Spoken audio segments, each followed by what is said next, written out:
Being out here for 10, 11 years, I've seen so many retirees come out here, and most of them go back home because they just missed one of these key points we're going to talk about today.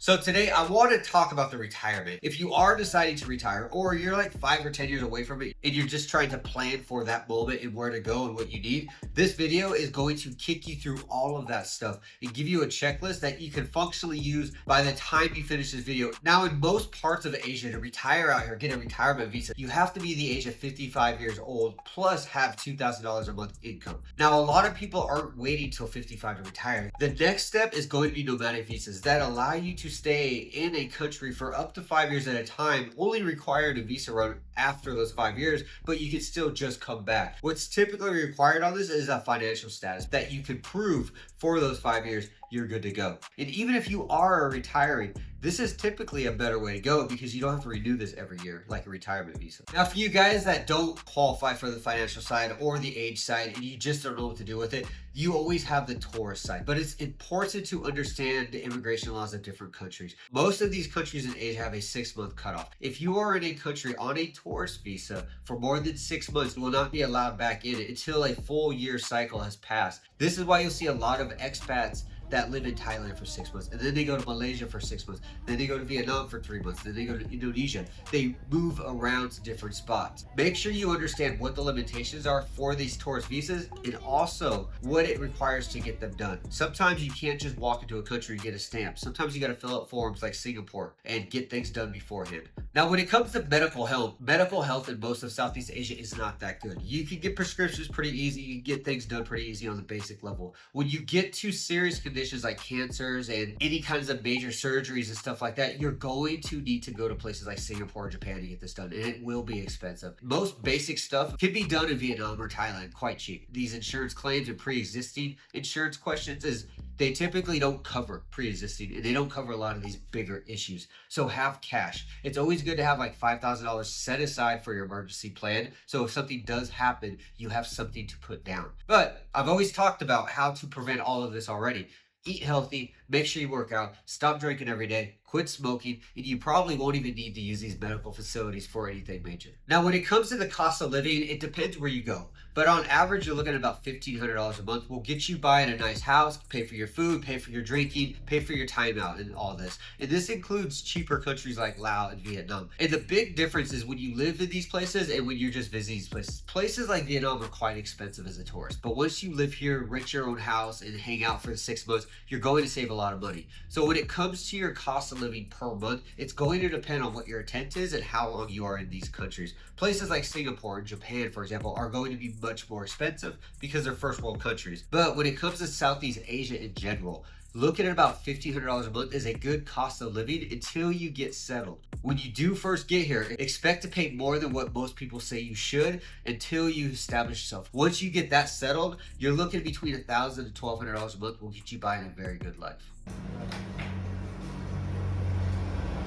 And the last consideration is you need to understand the culture. And I know I'm quite lucky. I grew up in a Vietnamese Chinese culture, so I understand why things happen the way they do. I understand these day-to-day habits that I see in Asia. They don't surprise me. They annoy me, but they don't surprise me. So it's really important to start understanding the culture of the countries you're going to. If you plan on moving to Vietnam or Thailand, or any of these other surrounding countries, start joining groups in your home country. To learn about the culture of a country isn't about reading a book or reading a vlog. It's about understanding the mindset and living within it. If you don't know why it's happening, it's probably gonna piss you off. It's that simple. Now, the next one is your lifestyles and the safety. When it comes to moving out to Southeast Asia, you gotta decide where you want to be. You have many options. You have the city life, the beach life, the farm life, the fishing town life. If you wanna live like a king and rich, you got it. If you wanna live broke and with the locals, you got it. Money will buy you anything you want out here, but it's important to understand that paying for combinations and living within a country that you don't like to be around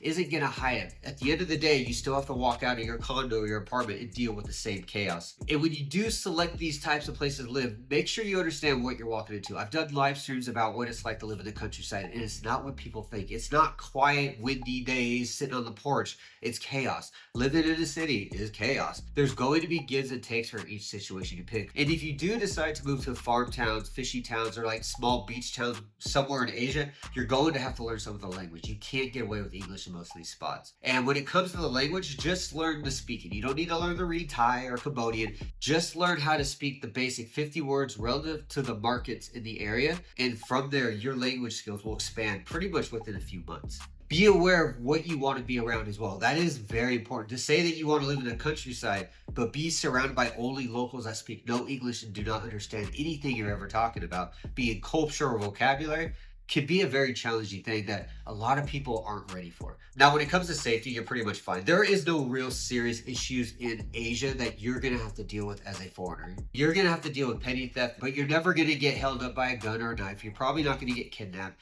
You're going to find people like street vendors that love to do stuff like this. You're going to find people in the countryside that are just hurting and they have no other options. So be ready for that and learn how to secure your safety and your property when you're living out in these spots. But the overall safety for men or women abroad in Southeast Asia is you're going to be safe. Now, the next one is a big one. And a lot of foreigners come out here to do this, and that's getting married to local people to stay long term. It's important to understand first the immigration sides of this. If you're getting married in places like Vietnam, you can't stay here forever. You get a 5-year temporary residence card. This does not guarantee your stay. Places like Thailand, you have a better chance of staying long-term. Places like Philippines, you pretty much are there forever after 5 years. So you do have options for longevity. Make sure you understand the immigration laws. These are very important. Also know what your legal rights are. If you come out to Vietnam and get divorced, she takes everything. Sorry, guys.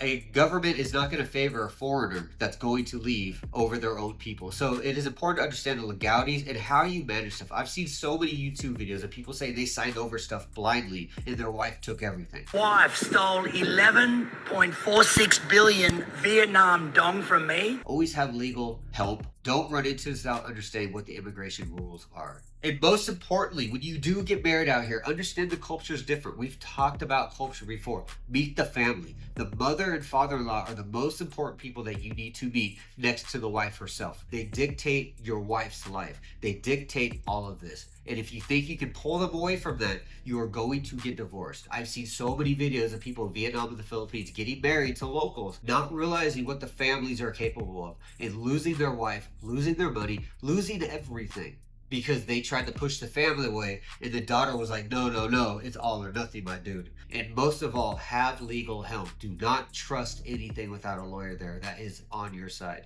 And before you get out of here and leave the country, make sure you set everything up. Make sure everything back home is set up. Make sure your bills are situated. Make sure you have checking accounts in your home country still. Don't close all this stuff. Keep them.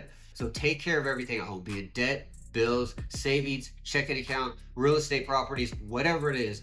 Make sure you have a VoIPN so you have an access to a phone number back home. Also, have a digital address PO box. This allows you to connect and still manage your life and your expenses while you're abroad. And most importantly, get all your bills in check. Make sure they're aware that you're leaving and where to send things. Again, your digital post box helps you with this. And when it comes to your bank itself, make sure they know you're leaving the country. So I hope that gives you some breakdown of what to expect and what you should do before you come out here and retire. Again, guys, plan before you come out. I always recommend like 2 months in advance, get all your bills situated, get your life situated, get your digital boxes, your phone numbers, everything situated. And when you come here, make sure you know where you want to move. Don't pick a spot and be like, this is the spot. Come out here, explore Asia, go through Thailand, go through Vietnam, go through Cambodia and Laos, and see what best fits your personality and your lifestyle. If you're in the members group, please ask away in the Discord or the community post area on some more information about these different countries, and I'll be glad to help you.